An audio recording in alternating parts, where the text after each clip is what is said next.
Hello everyone, let me introduce myself. My name is Ana Gwengkaudani, NPM 244110116, class MNJ24C. Here I will discuss material on the theme of anti-sexual violence, which I title The Lack of Understanding of Victims or Sexual Violence. Nah guys, di sini saya akan menampilkan cuplikan video berita tentang kekerasan seksual yang terjadi di Indonesia, terutama di lingkungan kampus. Kasus kekerasan seksual Kekerasan di kampus. seksual. Maraknya kasus kekerasan seksual. Dan Pelecehan seksual di kampus.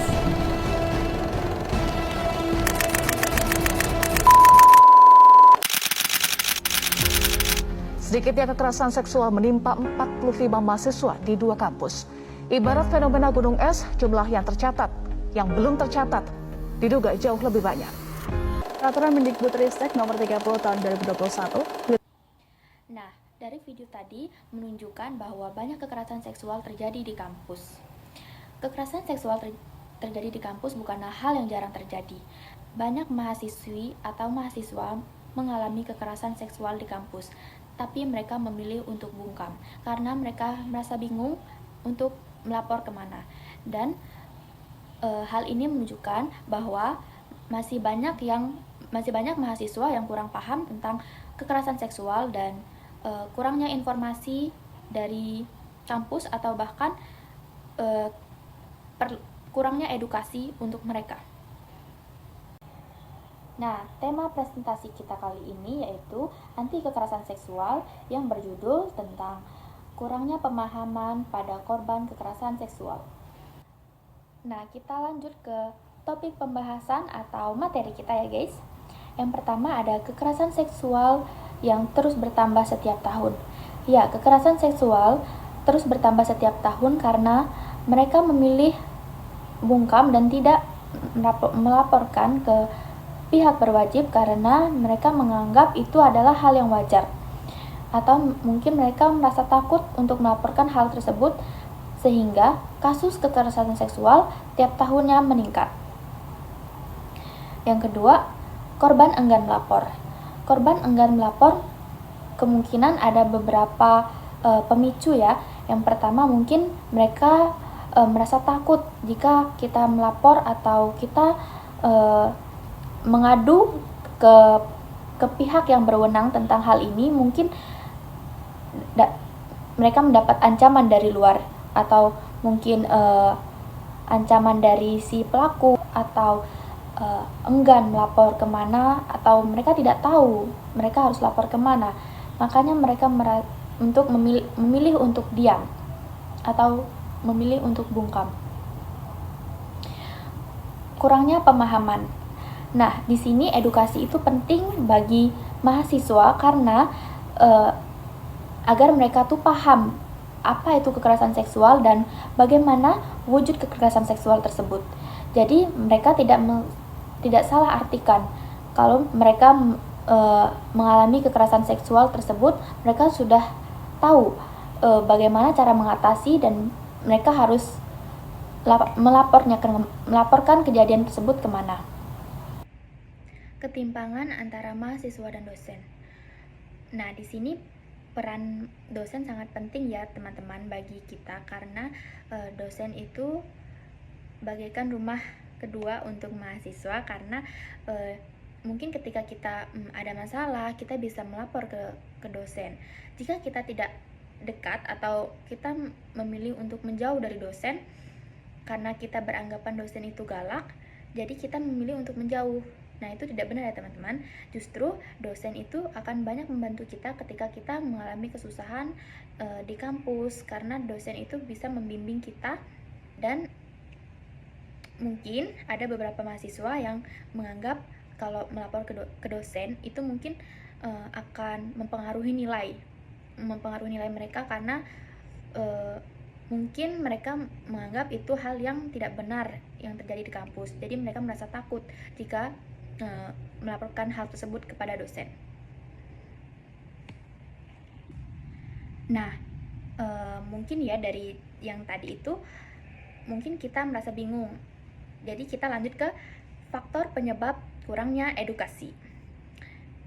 atau pemahaman tentang kekerasan seksual. Yang pertama, kurangnya edukasi dan sosialisasi. Nah, di sini penting ya bagi kita untuk mungkin kampus melakukan edukasi setiap beberapa bulan sekali atau beberapa minggu sekali ya tentang kekerasan seksual, agar para mahasiswa itu paham apa itu kekerasan seksual, dan mungkin mahasiswa bisa, jika mahasiswa mengalami kejadian tersebut, mereka tuh sudah paham gitu harus melapor kemana, dan mereka tuh memiliki wadah untuk gini loh, kalau kita mengalami kekerasan seksual itu nanti mereka tuh nggak bakal bingung lagi akan melapor kemana tentang kekerasan seksual itu, karena mereka tuh sudah memiliki wadah. Jadi mereka sudah tahu arah tujuannya ketika kita mengalami hal tersebut. Dan ada stereotip dan norma sosial. Pandangan ini mungkin pandangan masyarakat terhadap korban ya. Di sini mungkin ada beberapa kasus tentang kekerasan seksual, yaitu mungkin menyalahkan korban yang beranggapan mungkin itu terlalu seksi sih, atau pakaian terlalu mencolok gitu. Dan itu akan membuat komentar-komentar dari masyarakat dan menyalahkan korban, padahal korban tidak salah apa-apa, dan pelakulah yang tidak bisa mengontrol atau menahan nafsunya. Dan ada budaya patriarki. Budaya patriarki sendiri kebanyakan laki-laki ya teman-teman, mereka menganggap laki-laki itu paling benar. Dan ini juga bagian dari budaya luar, karena budaya luar mungkin ada beberapa budaya yang mempengaruhi kita, kayak beranggapan tentang kekerasan seksual seperti di luar negeri itu sudah wajar tentang kekerasan seksual, tentang seks gitu ya. Itu mungkin kayak ya udah biasa aja gitu. Jadi itu adalah contoh pengaruh buruk dari budaya luar. Dan mungkin kalau di Indonesia menganggapnya itu itu udah hal yang wajar, kita juga udah dewasa gitu. Padahal itu salah ya teman-teman, karena seharusnya kita tuh bisa menyaring budaya yang masuk ke Indonesia itu mana yang baik dan mana yang buruk gitu. Lanjut dari pembahasan yang tadi, mungkin mahasiswa memerlukan solusi dan rekomendasi tentang hal ini. Yang pertama, penyediaan layanan konseling, yaitu kita seperti yang saya bilang tadi di awal, mahasiswa itu perlu wadah. Jadi mereka tuh sudah tahu jika kita mengalami kekerasan seksual atau kita merasakan hal tersebut, kita tuh nggak bingung lagi mau lapor kemana. Mungkin ada beberapa mahasiswa yang mengalami kekerasan seksual dan mereka tuh malu untuk bertanya, saya mengalami kekerasan seksual nih, tapi saya malu mau tanya ke teman-teman atau ke dosen karena saya sendiri sudah mengalami kekerasan seksual tersebut, jadi saya merasa malu. Mungkin ada beberapa mahasiswa yang mengalami hal tersebut, makanya memilih untuk diam. Nah, jika kita menyediakan layanan konseling, kita tuh bisa tahu, oh kalau ini terjadi kepada saya berarti saya harus kesini nih, karena sudah ada layanannya, karena sudah ada wadahnya gitu, untuk kita mencurahkan apa yang telah terjadi kepada diri kita gitu. Dan peningkatan akses informasi, tidak jauh-jauh dari yang awal tadi ya teman-teman, informasi tentang kekerasan seksual itu sangat penting. Jadi kita tuh harus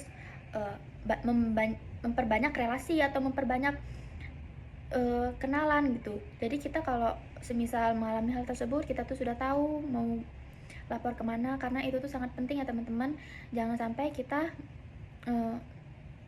sudah kuliah atau sudah dibiayai orang tua, tapi kita tuh malah teledor gitu, tidak paham apa itu kekerasan seksual dan menganggapnya itu hal yang wajar, karena kita tuh kurang informasi atau edukasi. Yang ketiga, edukasi dan sosialisasi. Kita itu harusnya rutin mengadakan seminar, workshop, atau diskusi terbuka tentang kekerasan seksual secara berkala, memasukkan materi tentang kekerasan seksual dan kurikulum pendidikan yang memicu pada mahasiswa yang mengalami kekerasan seksual. Jadi kesimpulan yang bisa kita ambil yaitu banyak kekerasan seksual yang terjadi di kampus, dan bahkan pelaku bisa lolos dari hal tersebut karena banyak korban yang memilih untuk diam. Jadi please guys, kita tuh harus melapor ketika kita mengalami kekerasan seksual gitu.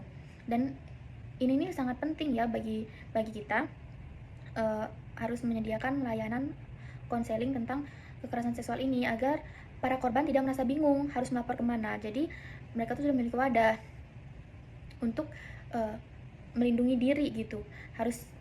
Kita tuh harus kemana jika sudah terjadi hal tersebut kepada kita tuh.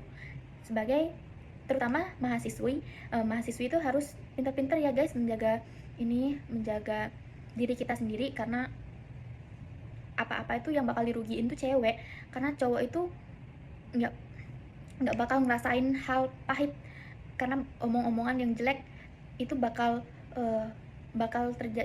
yang bakal dapat ini tuh cewek bukan cowok. Jadi please guys, kita tuh harus menjaga diri kita.